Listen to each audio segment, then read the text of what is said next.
Well, it's official. It has been 1 year since Sonic Frontiers launched today. So happy birthday to Sonic Frontiers, a game that is very near and dear to my heart and honestly just very special. This is one of my favorite Sonic games of all time. I know a lot of people, it's kind of mixed, kind of divisive, but I truly enjoyed this game so much. And with each update that came after it, my enjoyment for this game only further solidified with moves like the spin dash being added to the game. With that being said, 1 year later, we finally got some new insight to Sonic Frontiers, Sega's strategy moving forward, some of the criticism of Update 3, and how Mario Kishimoto and the team looked at fan feedback, community developers, and many other things. There's really a lot of meat to this interview, so we're gonna check this out. But before we do that, please subscribe to the channel with all notifications right now for daily Sonic videos. I'll give you a second.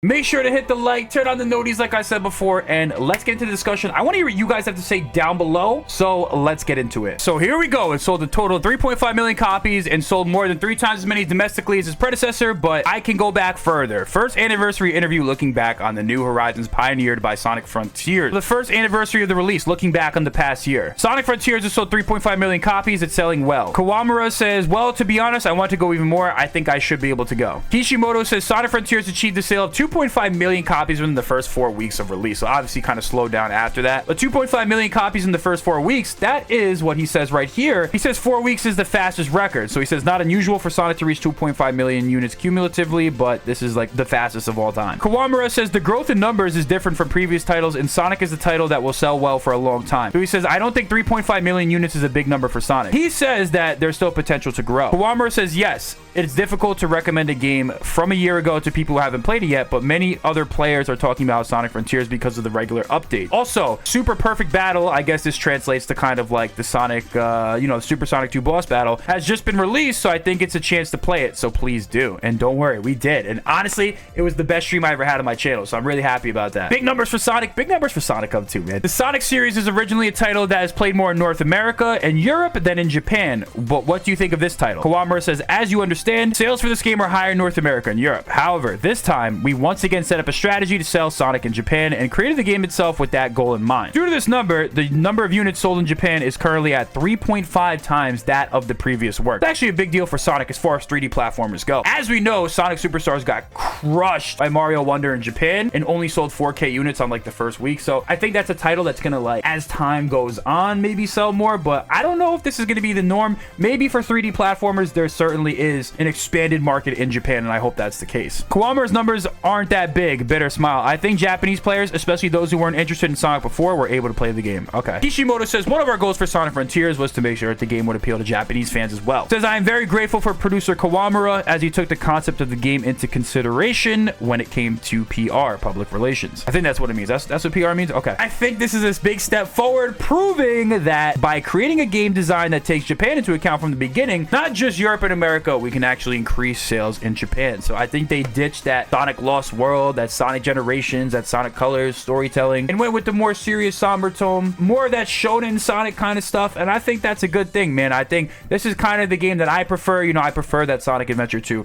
I prefer, those more serious stories, Sonic Adventure, stuff like that. And, I just like that they're taking Sonic seriously again. He's not a running joke. He's not a laughing stock. This is a good thing, man. I think the reason why we won the Excellence Award at Japan Game Awards is because we were able to reach out to game fans in Japan. Were there any other goals you're aiming for? Kishimoto says, when Sonic Team proposes the last mainstream Sonic title to the world, I have always kept in mind that the latest work is the best Sonic game for the work I am directing. With this work, we not only had that goal, but we also had a goal of trying to make it resonate with game fans who love action games all over the world, including Japan. In that sense, we are grateful for the response. Okay, here's where it gets interesting. Was there anything you couldn't accomplish? Kishimoto says, in the first and second free updates, we proposed things that would make Sonic Frontiers even more enjoyable, and in the third update, we have already created an entire open zone, the biggest one, and even the final boss. It happened. This was possible thanks in part to the cooperation of the players. I believe that the update turned out to be much more amazing than I had imagined after release. Well, I think update 1 and 2, you can say that. Update 3 was like super divisive for the community. I personally loved update 3, but they're gonna get into why they're gonna get into some of this criticism in a little bit. But how do people who haven't bought it see it yet? What's missing? Why didn't it resonate with people who haven't bought it yet? That's a good question. Why does this game sell 3.5 million and not 5 million. No, but I don't know. I mean, that's a good question. I don't know. The volume of the super complete battle is actually quite large, isn't it? Even though it's free. I'm aware that Kishimoto put a lot of effort into making it, so there are some rough edges. They acknowledge. So this is good that they acknowledge this, and especially that Kishimoto's giving these interviews. He's so passionate. He's engaging with the fans and stuff like that. It seems like he really wants to make that perfect 10 out of 10 Sonic game, and obviously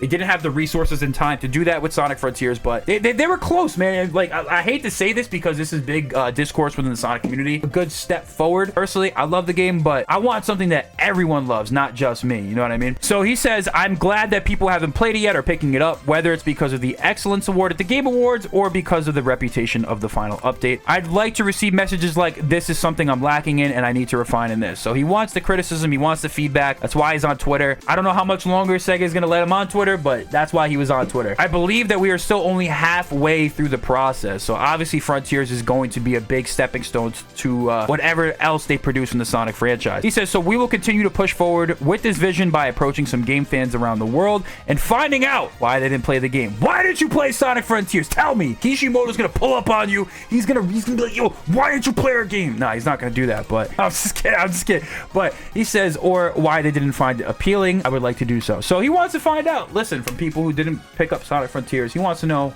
why. Why did you pick it up? Is it because you posted a video on Twitter of a glitch? Is that why? And it went viral? I'm just kidding, guys. All right, so he says, I want people who haven't played Sonic yet to play it more and more. Kishimoto, when thinking about something that would appeal to game fans, what was missing? I would like to know if there's anything Sonic Frontiers lacks that in Legend of Zelda, Tears of the Kingdom, or Armored Core 6. Honestly, I mean, if you're going to compare it to Tears of the Kingdom, the game was done and they pushed it back a year just to polish it. I think that's one thing that Sonic Frontiers was missing opposed to Tears of the Kingdom. Tears of the Kingdom is probably one of the best games I've ever played, I'm being honest. But listen, let's keep going. Kishimoto says, personally, I want to do whatever it takes to get into that world with the game Sonic. He's a character who can do that, and I totally agree with that. I think Sonic definitely has that wide appeal. I mean, there was one point in the 1990s where Sonic and Mario were it was kind of like this, man. I mean, maybe Sonic never surpassed him, but it was, you know, it was a lot closer than some people think. But I agree with that. It says, I think that's the title. I think we can make Sonic into something that's not only enjoyed by people who like Sonic, so, you know, we all know who you are. If you like Sonic, you know who you are. We tried to do that with Sonic Frontiers, and it received a certain amount of feedback, but if there's still parts that don't resonate, I would like people to notice that. It's kind of hard because I feel like the criticism of Frontiers is so all over the place. You know, some people, it's simple technical things like the cyberspace controls and the pop-in and stuff like that, and then there's some people that are just like,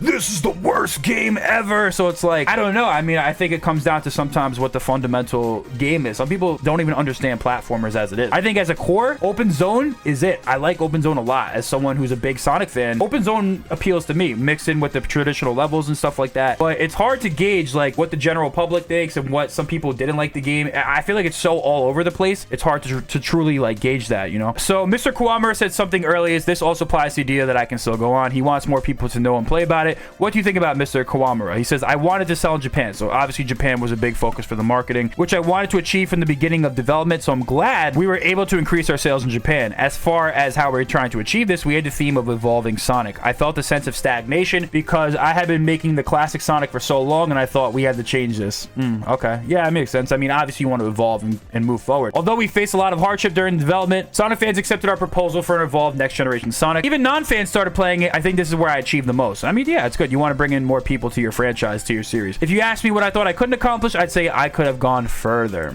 So they're saying they could have gone further. LOL. What the heck? How did they get that in there? Do you feel they should have taken a more similar approach? Kawamura says there are a lot. This is my first time working as a producer, and I was just trying to figure out what I could do and what I should do. Sometimes I think if there's a next time, I could do better. Because I was able to communicate very closely with Japanese PR staff about how we wanted to sell the product and who we wanted to appeal to. But there are still theories unique to Europe and the US, so we had a lot of discussion in that area. I wish I could have gone into it more. Would it have been better to have expressed my opinion more openly about the way it was sold in Europe and America? Something like that. Now that I think about it, I don't think there was any difference in our goal of resonating not only Sonic fans, but also game fans between Japan, Europe, and America. People used to say Western countries have more Western culture, but I think they could have approached game fans more. After hearing your story, I realized the title Sonic Frontiers is a good title, and it has the meaning of taking on new challenges and evolving. How did you decide on the title? Kawamura says, we knew from the beginning we wanted to have a unified title for worldwide, and while development team came up with an idea, we discussed further with series producer Takashi Iizuka. Iizuka suggested, how about Frontiers? Iizuka has been in the United States for a long time, so he chose the word that would best convey the nuance he had envisioned for English-speaking countries. All right, so now it's interesting. Approximately 1 year free updates has been completed. What was the schedule for the 3 updates that took place over a period of about a year? Kishimoto says, as I mentioned earlier, 2.5 million units sold within the first 4 weeks of release is the fastest record for the Sonic series. Seeing the momentum, we decided to make updates at the discretion of Kawamura and upper management. So I guess like the game was doing so well, they were probably playing with house money, maybe based off of what the budget was for the game. They're like, all right, we got a 7 out of 10 in the game. Let's put updates in there to try to make it an 8 out of 10, even though it won't re-review or anything like that. We had plans for updates before the game's release, but we originally envisioned it as a compact version of seasonal updates such as Halloween. I kind of hope they still do some seasonal updates.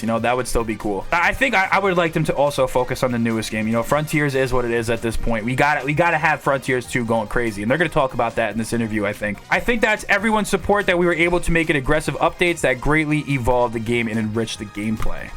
I think they did, man. That spin dash that they added truly makes all the difference. New game plus battle mode. They added a lot of stuff. They added a lot of content to this game, man. I think if they released the game with the first 2 updates, I think we were probably looking at an 8 out of 10. I don't know. The numbers were good, and the feedback from people who played it was also a boost. Kishimoto says yes. Kawamura says the biggest hurdle for this work was whether the new title Sonic Frontiers would be accepted by fans, but the fact that it was accepted was a huge success. Okay. Also, since Sega values a relationship of trust with the fan community, the company is also recommending updates to strengthen relationship with fans. So obviously the whole Morio Kishimoto Twitter saga. However, I think it's a pretty big decision that they allowed us to do a free update of this skill. That really does make all the difference, right? I can't believe that we actually got all that content. When I played the game, I was surprised to find out that this was a free update and not paid DLC. Does the reason why such big updates were made on such a regular basis mean that the company was thinking about valuing the support of fans and the fan community? Kawamura says that's right. I believe that in the future, games should not just be sold, but should instead build relationships of trust by responding to the voices of the fans. Yes, of course. With all things in life. The game industry changed a lot since it became possible to download and patch games. Home video game titles are becoming more like managed titles, and looking at the situation, we have to think about how much we can appeal to or provide services to. Sonic, since it has been such a large fan community, the place was also very important. The latest work, Sonic Superstars, was also released on October 17th, 2023. Does this mean that the 2 films were in production at the same time? I guess they mean the 2 games. I guess that's the rough translation. Kawamura says Sonic Superstars was made by a partner company,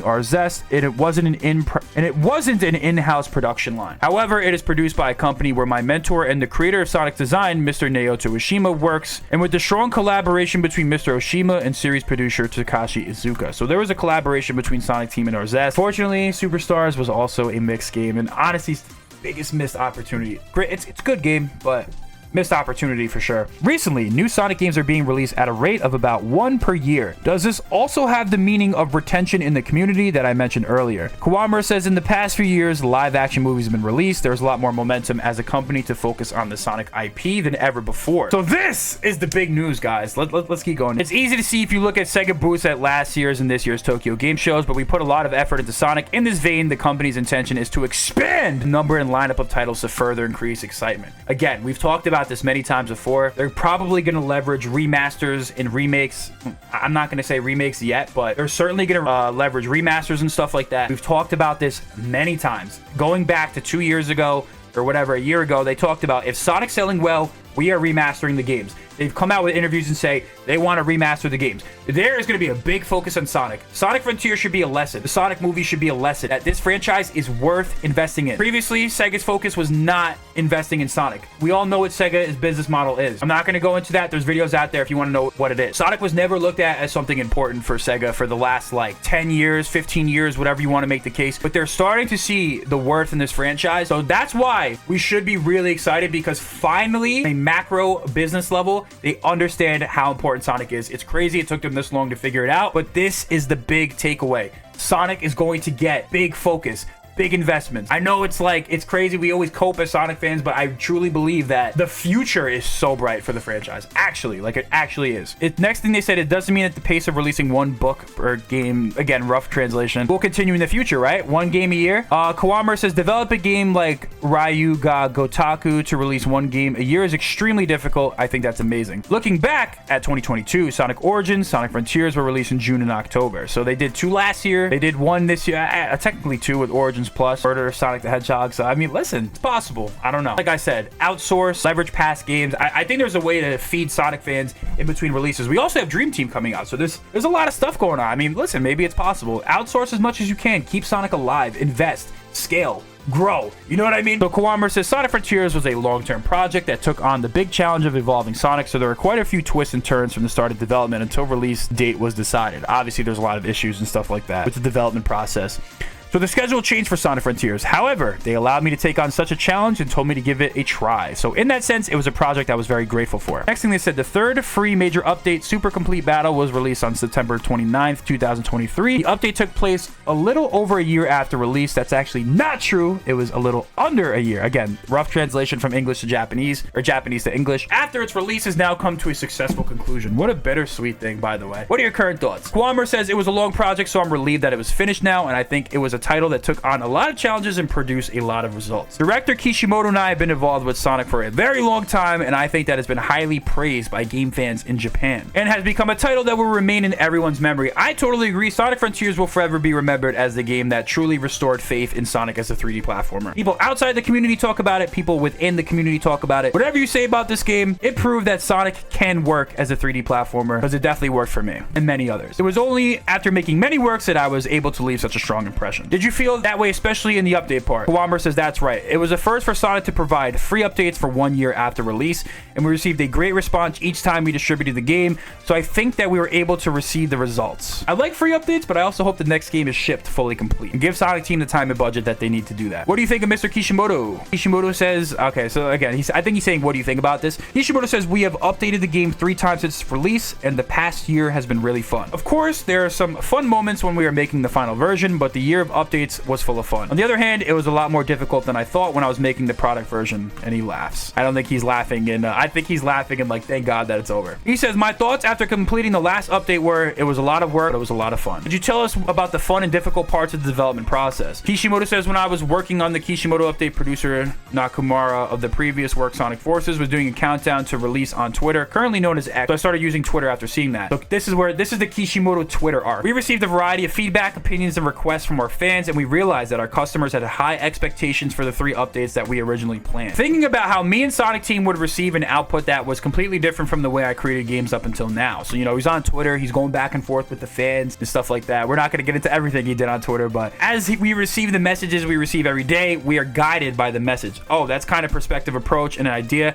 How do we interpret them and release them as an update to Sonic Frontiers? And watching the game evolve as a result. In the production of the main story, it was just pain of birth. But at this time, it was like the joy of nurturing something that was born. And there were surprises like, oh, it's become so interesting, and it was a lot of fun. It was fun. What was the big deal? Kishimoto's original idea was the update would be a bit smaller. The content that I originally envisioned was by no means inferior to other titles, but everyone's impressions and opinions were so appealing. And I told a lot of people on set that would definitely be fun if we did it, and I consulted it. And as a result, I ended up choking myself. It turned out to be a bigger work than I expected, of course. I mean, listen, the amount of content they added to the game in 1 year is pretty ridiculous, and it's like, we have to be thankful for like this guy right here, this guy, Mario Kishimoto. Listen, say what you want about him or whatever your opinion of the games that he made or he directed. You know, he directed not all the best Sonic games, but this guy truly does care about making, you know, the game better and just like consulting with the fans and stuff like that. Give this guy some time and budget. Give him a little bit more staff. Give him some time, and I truly think that they can do something special. And again, I really like Sonic Frontiers, but we're talking about macro level. We're talking about everyone's perspective on the game. There were screams from the field saying, we didn't plan to go that far in the beginning, Kishimoto-san, but there was still a lot of potential in the open zone, and they said, this is not a trial and error process, and I decided to do it because it would be really interesting. So people are like, Kishimoto, stop! It's too much. I think that's my interpretation of what he said. After that, everyone on set became positive and said, let's do it. Yeah, there we go. That's what I like to hear. So it was really exhausting but fulfilling year. So yeah, I mean, obviously these guys went through a lot to give us content, so you gotta appreciate that. Mr. Kawamura, as a producer,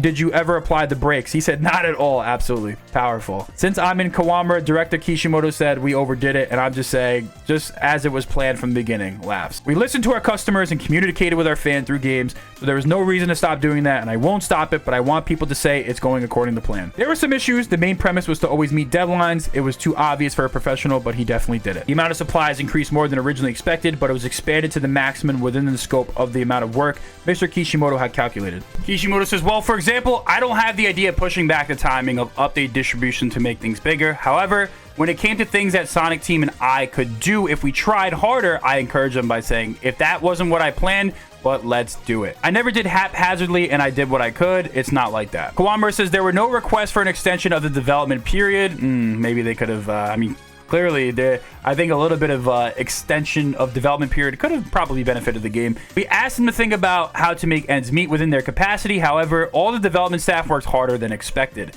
As a producer, I didn't have to put any brakes on it, and I supported it. Here's when they talk about Update 3, the super complete battle. I call it the Final Horizon. I don't know if it's different from Japan to the West, but this is what he had to say. He says, next, I would like to ask you about the last update, super complete battle. This is the last and most important thing, such as new scenarios and an increase in playable characters. But first of all, how did you come up with the theme and concept for development? Kishimoto says, at first, I was thinking of a way to return the favor to express my gratitude to those who bought the retail version, but then I realized, for the next update, let's set the retail version of Sonic Frontiers as a rival. That's how it's going to be. It's a powerful rival setting. And I wanted to show how amazing things would be if Sonic Team updated Sonic Frontier in less than a year. Also, the mod culture. So these guys are looking at the mods. If you're on Game Banana making mods, if you're covering videos such as myself, like I have over 100 videos in Sonic Frontiers. A lot of those are mod showcases. So he talks about the mod culture is thriving overseas and we're rising up as a rival. So they're rivaling. If you're making mods, you're actually helping improve Sonic games, maybe? I don't know. Maybe they're paying attention to it. There are some very talented users overseas, and what we were trying to create as a fan service turned out to be it's already working. That's interesting. What kind of mods have you seen? Characters other than Sonic are playable and moving, and new actions that were planned for the update are already working. I think it's going to be amazing. Then Sonic Team wouldn't be able to release that content as an actual update if our customers come this far. We will continue to exceed their expectations. As a result, we decided, isn't the product version a rival? So that's interesting, man. They're really paying attention to mods and mod culture. The Sonic community obviously has a lot of talented modders that do this stuff for free. So it's very interesting to see that has some type of impact, and Kishimoto's actually seeing that kind of stuff. So here's the big talk about the difficulty of Sonic Frontiers. It feels like the difficulty spike of the super complete battle is quite high. Was this made to be difficult on purpose? Kishimoto says that's right. Basically, Super Final Battle is intended to be played after clearing the main story, and a message will also appear at the entrance of the additional scenario. Kishimoto also says that Sonic Frontiers is the first in the Sonic series to include difficulty selection. Enjoy, casual, thrill, so easy, hard, medium, whatever. There is no disadvantage no matter which one you choose, so I hope you can play at the difficulty level that you enjoy the most. See, a lot of people were complaining about the difficulty of Update 3. Simply, a lot of the solutions to your problems was just putting the game on easy. Actually, like, if you put the game on easy, the Master King Coco trial is not that bad. It's not great, the Master King Coco trial. I'm never going to defend that, but there is an option to turn it on easy. If you had trouble with the platforming, turn it on easy. If you put the game on easy, your complaints of difficulty would actually be solved. For the most part. Some of it's kind of poor design, like the Master King Coco trial. I'm never going to defend that. Not only with battles with the enemies, but the field of exploration will change considerably. Kishimoto said, however, with Sonic Frontiers, more customers than expected said this was their Sonic debut. And looking at everyone's opinions on social media, I think we should have made the difficulty level a little easier for beginners. That's what I think. So they have regrets. They regret making the game so hard, because that was the big discourse surrounding Update 3, was just how difficult it was. He says if you fail a tower trial several times, there's a time limit will increase, right? Kishimoto says that's right. If you fail repeatedly, the trial will automatically become 2 steps easier. The difficulty level decreases every 6 times. If you fail 12 times, it'll be the easiest from the 13th play. That's interesting. Maybe we could do a myth for Sonic Frontiers myth busting on that. I think there's maybe room for one more episode in that series, but Sonic Frontiers has come to a conclusion. That series probably has to come to a conclusion for me. However, some customers may have lost their minds before playing the 12th time, or may find it difficult even after the 13th time. I think that I should have lowered it a little. Would Kishimoto-san have any advice for players who are having a hard time conquering the super complete battle? By the way, I haven't been able to defeat the final boss yet. Skill issue! No, I'm just kidding. Kishimoto says basically the thing that gets stuck in the additional scenarios is not the difficulty level, such as enemies being too tough or the attacks being harsh enough to take you down. I thought it wasn't like Sonic. This was also a challenge because I haven't done it before, but I incorporated awareness into the difficulty level, so the final boss isn't that difficult once you know how to attack. Small bosses, Kishimoto says, in the field have become much stronger, but before you know it, you'll be able to defeat them quickly. The more you get used to the tower trials, the faster you'll be able to clear them. That's true. I can clear Tower 5 in 1 minute. True. If you want to see that, I got videos on it. So you just like in the traditional Sonic series, you can play as if you're completing for speed or time. That's true, man. The towers, I think the towers are really good. I think it's some of the best platforming we've seen in the game. A lot of people had issues with the towers. I think maybe like Tower 4 and Tower 2 are the ones that really exemplify that. But overall, the towers were good. I think like people complain about the skill issue. I'm talking about the towers. I'm not talking about the Master King trial or the final boss. I'm talking about literally the towers. They weren't that bad, bro, in my opinion. And again, you have the option to put it on easy. Puzzle solving challenges in cyberspace without having to do it. As with the main game, it's an open zone, so we designed it so there are various ways to clear it. I do like that idea, give the players the freedom to do what they want. If you want to progress through platforming, progress through platforming. If you want to go fishing, go fishing. If you want to spam side loop, spam side loop. If you want to do combat, you do combat. I like that they give players that freedom, but obviously, you know, maybe a little bit more time in the oven can really truly flesh that out. However, when it comes to training, we want players to experience the feeling of gaining new powers through training. So we made the tower trials a must clear in the story. That's why I never aimed for a play, felt like it was a death game. So I do have some regrets. So this is what he said. I do have some regrets about whether I was a little too strong in my desire to do so. So he clearly regrets making it a little too difficult. Honestly though, I mean, with the difficulty scaling, I think that's the best solution for that, no? Mr. Kawamura, as a producer, did you have any input in the game's content or difficulty setting? He says, not at all. In fact, I haven't done it as much as I did in the main story. Kishimoto says that's right. When we were working on the main story, we didn't know how the audience would react in the end, so I thought we needed to do the same level of insight as me. But after the main story came out, I knew the general reaction. From there, I left it up to director Kishimoto's experience. However, I do know that the overseas mods that I mentioned earlier are amazing, so I can totally understand the feeling that Sonic Team has to surpass this. Yes, that's true. And even if they release a character that has a slightly different appearance, it was natural that the fans wouldn't be surprised. So I think it lived up to their expectations. I think they're talking about Supersonic 2. So for example, if it was Amy and you use cards to glide, so each character had their own unique actions. That's right. We at Sonic Team had to take an approach and say, hey, here's what Amy's actions will be in Sonic Frontiers. As producer Kawamura said, there's already a level where you can control things just like Sonic by changing only the appearance. So we can't meet everyone's expectations. So yeah, obviously there's a lot of like overlapping controls between the characters, and you know, that makes sense, you know, given how much time they had to complete this. I'm not really too upset about it. Although it's like, I do kind of hate that other characters can do the spin dash. So how do we go beyond the mod and exceed the expectations of our customers? So it's like, yo, how do we beat these mods? These modders are making our games better than we're actually making them. They said it's like a comparison between wisdom between the customers and the Sonic team. That's what I enjoy during development. That's really cool that they actually pay attention to mods. So if you're a Sonic modder, this should be encouragement for you. Kawamura says, when Amy came out, I thought, wow, it's amazing, as expected of a professional. Even though her words sounded stupid, Amy has an action. I think maybe because, like, if you're playing a Sonic mod with Amy and she has the same words or voice lines as Sonic, it's kind of funny. Amy has an action that uses cards to drive like a motorcycle, but I don't think that's easy to come up with ideas like that. Here we go. Here's the meat, man. Here's the meat. Here's another big part of this article. What is the future development of 3D Sonic? This is what we're all here for and what we all want to know. Finally, do you have any prospects for the future development of 3D Sonic, or should I say the Sonic Frontier route? Kawamura says, I can't say anything specific. There's no doubt that this Sonic Frontiers has created a great opportunity, and I totally agree with that. Director Kishimoto and I both believe that this is the first step in Sonic's evolution to the next generation of 2D titles like Sonic Superstars are also very good, but I think we'll be expanding the 3D genre and creating a variety of titles. So please look forward to it. So a variety of titles. Obviously, I don't know if this is before Sonic Dream Team was announced, but I think that's something you could consider a 3D Sonic title going forward. Looks a lot different than Open Zone though. Thank you. Or what do you think about this, Mr. Kishimoto? Kishimoto says, Sonic Frontiers proposed to the world the first step. Oh my god, the first step. A step in the right direction. I've seen so much of this discourse, I don't want to see it anymore. Towards a new and different vision. So in response to this, I would like to take on the challenge of creating Sonic games that bring us even closer to that vision. In the end, we will challenge the world's top studios. Yes. I think, you know, they talked about how they want to compete with Mario and stuff like that. They want to blow Sonic Frontiers out of the water.